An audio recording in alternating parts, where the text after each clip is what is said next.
Day 100, I wanted to reflect on the number one thing that being here in LA has done to improve my life.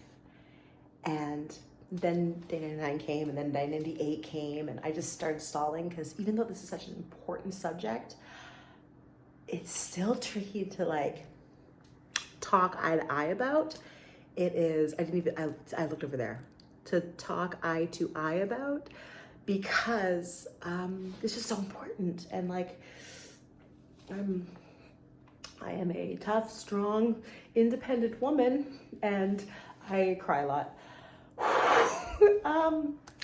So let me try to give you the long story as short as possible, because most of you guys who are following my vlog, thank all 100 of you, have been following my Instagram and my whole story for a long time now. So long story short, in 2015, I found out that I was pregnant. Big surprises. And after my previous relationship, I think a lot of people were like, oh, thank God she's pregnant. This is gonna heal her. This is what she needs. This is the reset she needs in her life after that last situation, because it was bad and it ended horribly. Actively avoiding relationships for a whole solid year. And then I stumbled into one by accident. I was actually on a dating TV show.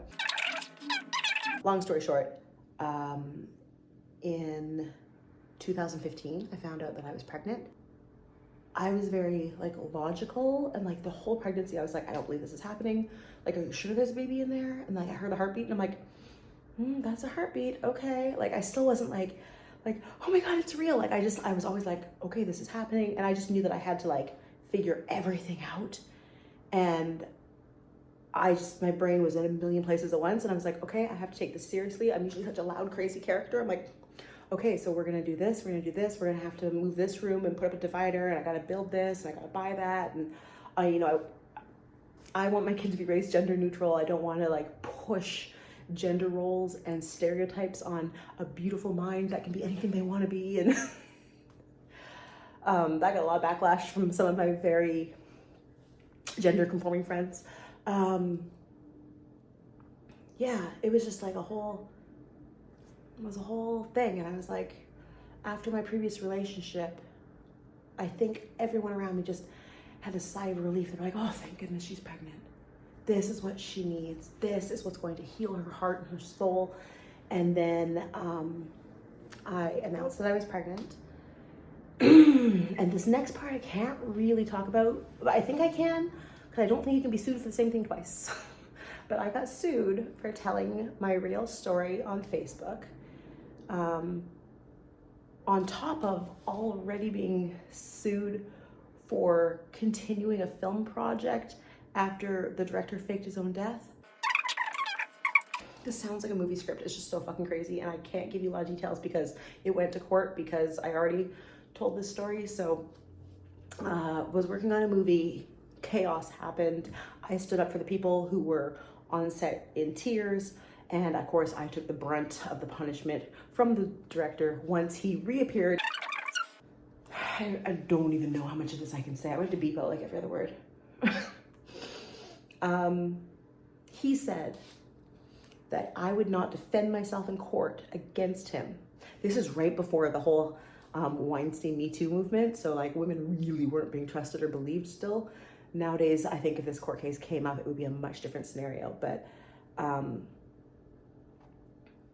he said that there's no way I could be pregnant, and if I was pregnant, then I would not go against him in court because it would kill my son. And I was like, fuck you, I am pregnant, it's none of your business, and what you did was wrong, and I'm gonna stand up for me and everybody else. And the night before we had to appear in court, I went into preterm labor, and my kid was born too early, and the hospital would not intervene. They would not put him in the incubator and help him grow and survive and thrive.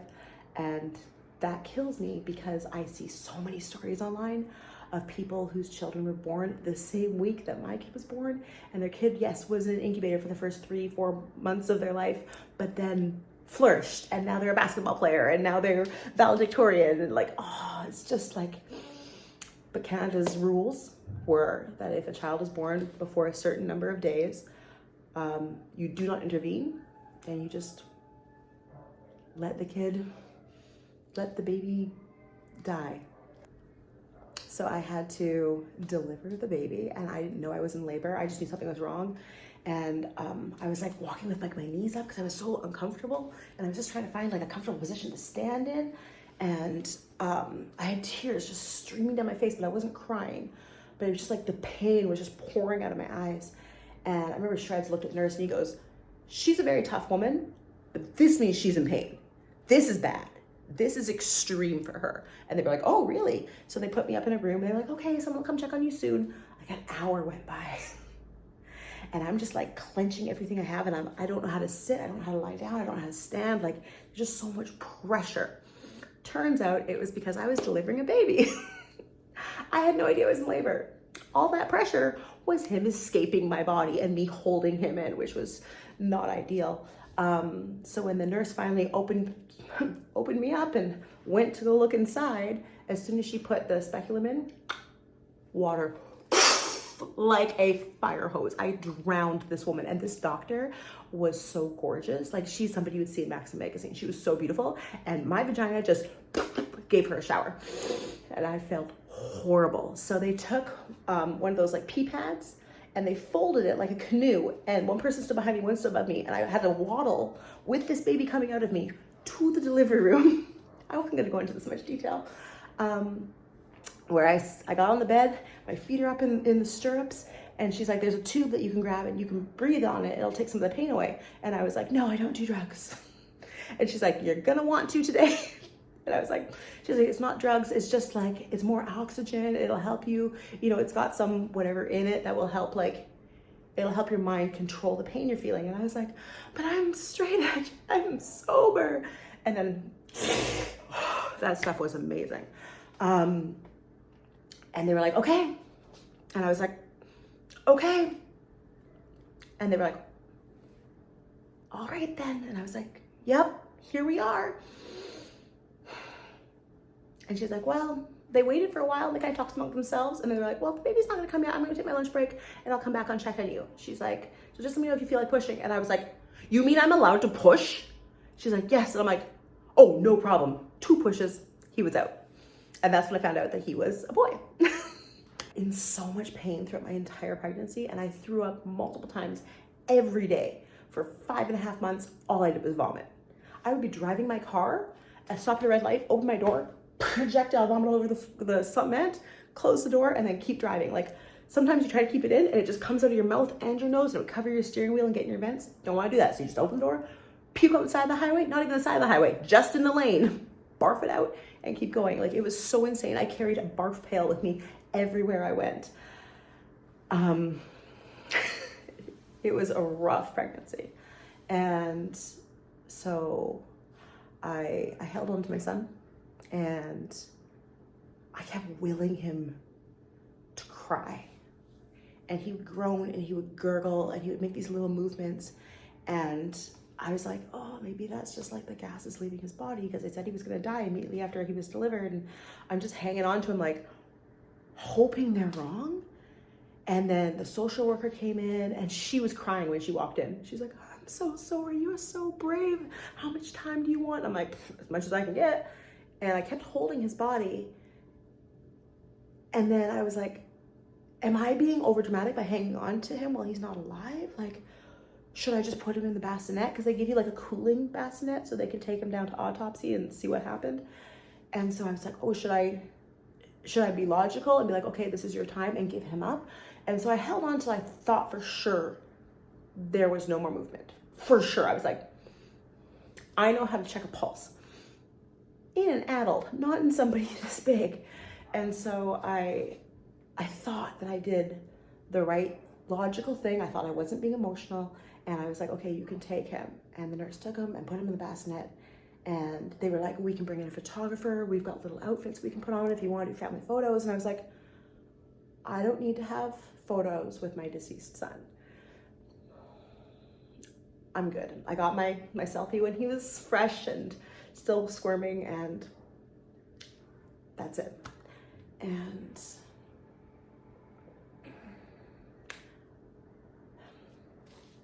and social worker came in, and they instantly give you like paperwork for the funeral home and tell you like your kid's going to autopsy, his ashes or his body will be available for burial like within this many days, and like it's so fast, and you have to make all these decisions.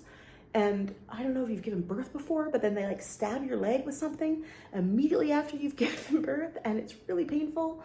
And I was still bleeding and they weren't letting me go, and they were like, there's a traumatic amount of blood here, like you might have to stay a while.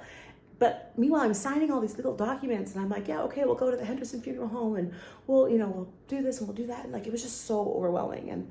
And at this point, my parents weren't there yet. And it was, Shreds was really upset. And he was like, what do you mean our son's not gonna live? And he's like, I'll fucking kill him. And I had to tell the nurses, no, like he's not a danger. He doesn't mean the baby, he means the guy that I'm supposed to be seeing in court tomorrow. And they were like, oh, okay, because like they're very good at protecting women from their partners in the hospital. They're very alert. And I was like, he is not the bad guy here at all. And so fast forward, all that happened. My parents came. I was finally released because I had stopped bleeding enough. And I walked out of the maternity ward empty-handed, which is the longest walk down a hallway I've ever done. And you're thinking of so many things, like, what the hell just happened? I have to call my work and tell them I'm not coming into work. I have to call my lawyer and tell him that what just happened and whether or not I can be in court tomorrow. And I think I can be in court tomorrow. I'm doing just fine now. All of this continues. And like the next day or a couple of days later, I was walking to Starbucks. I got a Starbucks. I was holding Starbucks. And I felt something happen inside me. And I put my cup down and I just stuck my hand in my pants. Because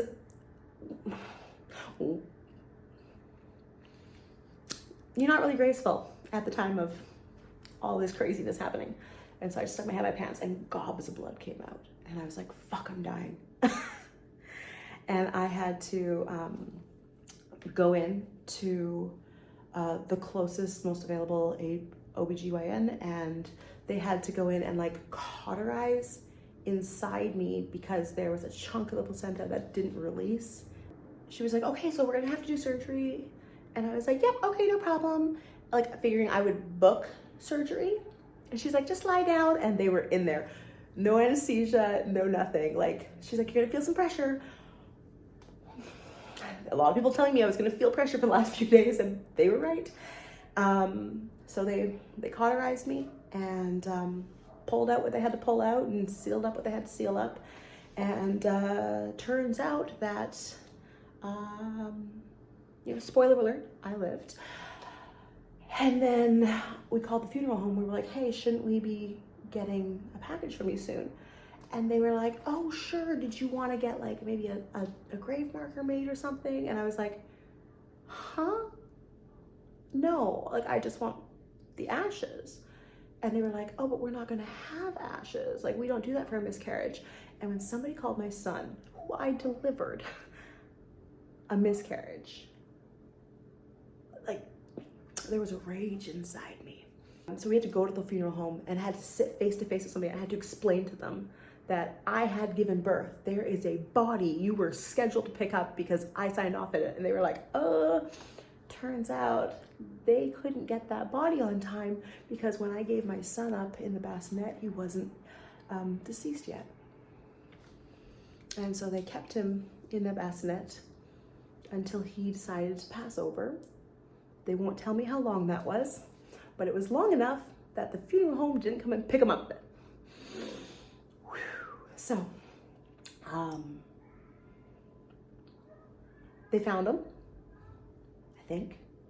They gave me a box of ashes, a bag inside of a box, and it cost almost $1,000 for like this many ashes. And I was just like, what an industry this is. Like, most tragic day of your life, and guess what? You now owe us $1,000. Or what, you're not gonna give me my son's ashes? Like, what? So, it was all very unexpected. So my parents paid for that. And I immediately went back to work. I was working in the adult industry. I was doing a lot of editing. I was doing a lot of like writing the descriptions for other companies' videos and like box art and things like that. So I was on the computer side of things. I was still managing Mac models at the time and getting other people work. So I just dove headfirst into my job on the back end of the adult industry and the virtual reality adult industry. And I was directing, I was producing, I was writing, I was casting, I was doing it all. And I married my job because kids aren't allowed there. And as long as I didn't see kids, I wasn't sad. And so I worked overtime. I worked day and night. I was on an airplane and there was a baby crying and I just would have these panic attacks and crumble. And I would remember like pulling like my hoodie over my face and just bawling and trying to be quiet so nobody notices, because like my heart and soul were just in so much pain and I didn't know how to get better. And I was in the SkyTrain and there was a woman trying to hush her kid in the stroller and she's like, I hope he's not bothering you. I'm like, no, he's not bothering me. Couldn't handle it. I went to one of Shred's wrestling shows and there was a woman there with twins and I was like, why the fuck does she get twins? Like, what did she do in her life that I didn't do in my life? Like, what the hell? I was like, I didn't know how to be sad, so I would get angry and I didn't want to be angry and like these people don't deserve my anger, so I would just leave all the time. I sat in my car and bawled my eyes out all the time. Like, I would take my dog on a walk and hear kids playing in the park and just panic attacks, anxiety attacks. I don't know what kind of attacks they were, but like my mind and my heart and my soul were just fighting each other and I would just crumble. Like I would physically not be able to walk anymore and it was just awful. And so I did a really good job avoiding kids and I got really into my work and we started winning awards and getting recognized, doing more like bigger events and working with bigger companies and it was so awesome. Like my career was just taking off. And fast forward, I said this would be long story short and it's not, I lied. Long story long. Vice did a documentary called Porno Boot Camp because my school was called Porno Boot Camp and I would train people in Canada to work on at the same caliber as women in LA and Hollywood who work in the adult industry. So we taught you all about like how to open your business, how to do your taxes, how to get tested properly, on-set etiquette, like the ways that you could move with another partner, the way that we take certain photos and the way we move certain body parts to make things look bigger. And I taught these courses so that when I hired somebody for a job, they would be just as good as somebody from LA who's been doing it for 5 years. And Vice did a documentary about this program. Now the documentary is a little doctored for TV. And I regret that just a little bit because it's not like an authentic version of what was really happening.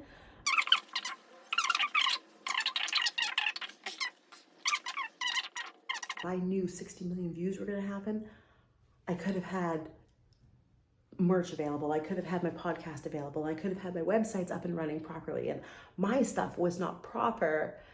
I put all my things on the back burner to make money for other companies. And so that 60 million views went elsewhere. The benefit of that 60 million views went elsewhere.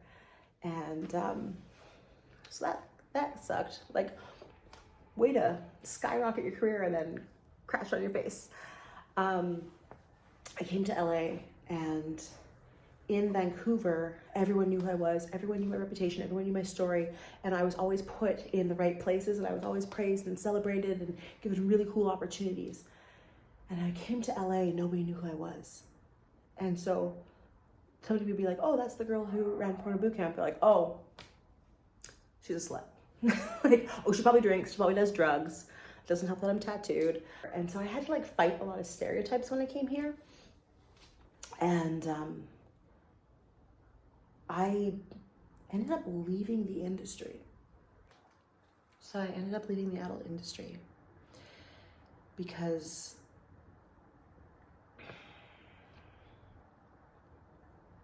there were a few reasons I left the adult industry. The biggest was when people have always talked, right? People always say shit about girls that are thoughts or hoes, bitches, whatever. And I always was able to brush that off and be like, whatever, like I've got this great business, I'm doing so well. My life is easy and fun. Like, you're just miserable, so go ahead and be miserable, call me names. But then I was told that, like I've said multiple times in this vlog series, people who meant a lot to me were unsure about bringing me around when their kids, nieces, nephews, godchildren would be around, because they didn't want to have to explain me or be the person that introduces adult content into an underage person's life. And I was like, well, how does that make sense? And they were like, well, what if they think you're cool and they Google you? What if they think you're cool and they search up your Instagram and they see that, and then that's what they want to be? Like, that's not a good message to be giving these kids. And I would never really thought of myself as somebody giving a message to kids. And as much as I could argue either side of that kind of a debate, I was just done. I was like, yeah, I would rather be the person making charcuterie boards and cookies and birthday cakes for the family get-togethers than stand up for a job that served its purpose. It protected my broken heart while it needed to, and now I wanted to fix my broken heart. And I started changing my reputation, changing what I was known for, and changing how I let people talk to me, which was an interesting part of this whole journey. I started just doing some like improv acting gimmicks with this really talented group of people, but I was always the girl doing the blowjob joke, or I was always the girl doing the dating joke or the cheating joke, and I was like, I need to be worth more than this. And I finally like laid it all on the line for everyone. I was like, I can't do this. I can't be known for this anymore. I need to have other roles. And some people were like, we're gonna write you better roles. I got you. And some people were just like, well, fuck you, see you when I see you then. But then other people were like, nope, I got you. Cool, you wanna be the badass chick on the motorcycle? I'll write it in. That was dope. You wanna be the grandma with the gray hair? I'll write it in. And people started giving me like more intelligent roles than just like showing up and bouncing. And even though that doesn't get as many views or likes or reposts on social media, it's great. It's exactly where I want to be. And I lost some friends because of it, but then I gained stronger relationships because of it as well. I started focusing on riding my motorcycle, and specifically on wheelies, and I developed deeper relationships. Now, when I first came to California, I saw Ange coincidentally on Instagram. She was suggested to me. I messaged her about how dope she is with her young daughter, and I said, you know, I would have had a son approximately your daughter's age. And, you know, we kind of shared little stories, and I was like, I admire you. Like, as much as you think my red carpet picture's cool, I think you making food and packing school lunches and looking under the bed for monsters and telling bedtime stories is so much more cool than anything I can do. And we kind of complimented each other back and forth until we finally met. And the day we met, she was like, here, can you help my kid out and do this? And I was like, you just trust me with your kid out of nowhere? What? And the day that we met was the same day that I was told that I need to go do something because it's 4th of July and I would not be welcome at the family barbecue. And I was like, well, there's a motorcycle ride in town, I guess I'll go do that. And so I went and I did that. And I was so heartbroken because I felt so lost and alone. I said, people that I care about the most are afraid and embarrassed to have me around the people they care about the most, because I'm just the girl with big boobs.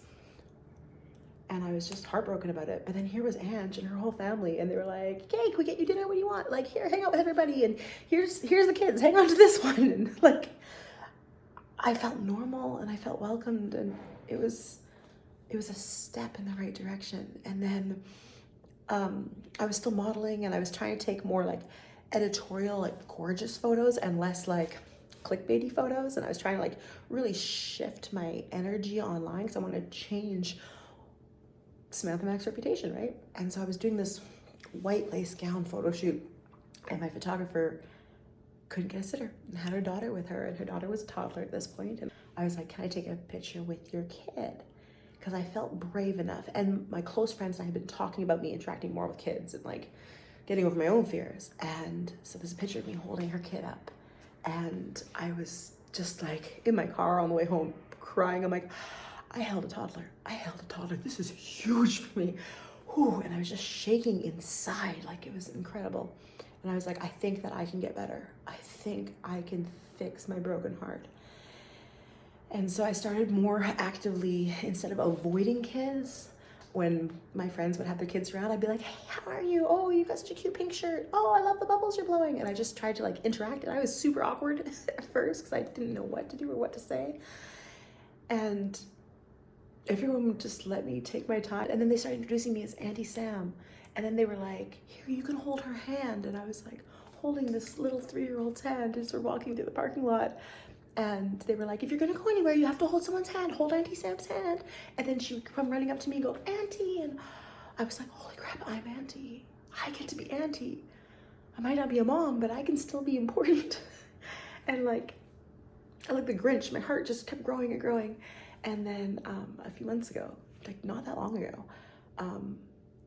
we were at Alex's motorcycle birthday party, another motorcycle event, and Ange was like, oh shoot, can somebody hold the baby? Baby, we're talking baby, actual infant. And I was like, I can. And then I kind of held her and was like, I'm like, I haven't done this in 8 years. And then I was like, oh, I'm holding a baby. And I can feel her farting in my hand, and she's fussing and being cute. And I was like, oh my God, I'm holding a baby. Oh my God, I'm holding a baby.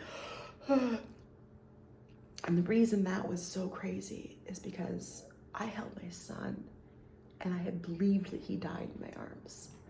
And then shortly after my son, I mean like days later, I was working with this girl named Sam, this little 6-year-old who was dying of cancer. And we were doing this fundraiser through the wrestling company and trying to raise money and help her be brave and make all of her last wishes come true. And then I was the one that spoke at her funeral, dressed as Batman, as she would have wanted, with a tiara, because I was also a princess. And I was like, man, every kid that I interact with dies. No, just mine and little Sam. But I was just so scared. I thought that I was the angel of death. I thought I was the problem, and that if I interacted with a child, they would die. So here I was, I interacted with Harley. She lived. I interacted with my photographer's kid. She lived. And now I was holding an actual baby again for the first time since my kid, I thought, died in my arms. And she lived. And even though I knew the thought was illogical, it was still like a superstition of mine. Like I felt like I had to avoid children. Like it's kind of like a vampire avoiding the light, you know, like bad things will happen. And then you realize you step into the light and you sparkle. That's for you Twilight fans.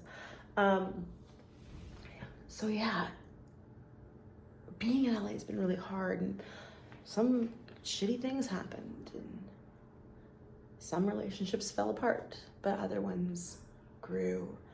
And by giving up what I knew and what was safe for me and going towards new dreams and new goals, I was able to get better. I am delighted to interact with kids. I am grateful for my friends that trust me with their babies, their toddlers, their children. I have received so much love, and I have been treated like a normal person, and nobody cares that I'm Sam. And I have told so many people, like, I'm so sorry, like, do you guys want me around? Like, I know that like my boobs are this big, and you know, like, what if somebody Googles me? Like, what are they gonna find? People are just like, we don't care, Sam. Like, no one's making a big deal out of this. You're making a big deal out of this. And it just got better. And so much of this is because I started focusing on like what really makes me happy. And it turns out what really makes me happy, riding my motorcycle, for example, surrounded me with people who are also happy in the same place. And we were able to grow and develop genuine friendships that go so much further beyond my reputation or a Vice documentary or the silhouette of my body. It feels so awesome to be wanted. And that's what I was looking for. All I wanted was to be wanted. And now I feel like I belong in a group of people. And it's so different from the group of people I originally came to Los Angeles for. And if, I know I'm rambling and this is really long, but this is day 100. Tomorrow's day 99. And I hope that we are counting down to me getting my green card and staying and permanently continuing to grow and blossom and heal in this beautiful place that means so much to me with these incredible people. But if not, I am so grateful. It may have taken 8 years, but I am grateful that my broken mom heart began to heal here because of these people who understood how important it was for me to change my reputation and be normal and just be one of the aunties. And now I'm in such an incredible place emotionally, and it's all because of the people I met along the way while I was trying to find myself. Other people found me where I was and said, here, we got you. And bit by bit, day by day, everything got better. I mentioned that I have a really cool opportunity coming up that you will see when it happens. I don't want to jinx anything. It's for sure happening. And I just love that I came from only doing like crazy adult events and only getting cast for like stereotypical vacuous bimbo roles to now this opportunity is so rad. And I kind of was like, oh, a girl like me gets to do something like that. But I was like, a girl like me, no, not a girl like me, I get to do this because my skills are in the right place, because my heart is in the right place, and because I was in the right place at the right time with the right people. There's nothing to do with being stereotyped or typecast. That's over. Me, Samantha Mack, with a very specific set of skills, gets to do cool shit and move forward and grow and be better. Because I say who Samantha Mack is, not a Google search. If I've learned anything from being in LA, it's that maybe the most important part of your life isn't what you do, but who you do it with. When you surround yourself with good friends, loyal, trustworthy people, anything is possible. And without even trying, you will continue to walk in the direction of your dreams. Good attracts good. And man, I got blessed with some of the goodest. On to day 99.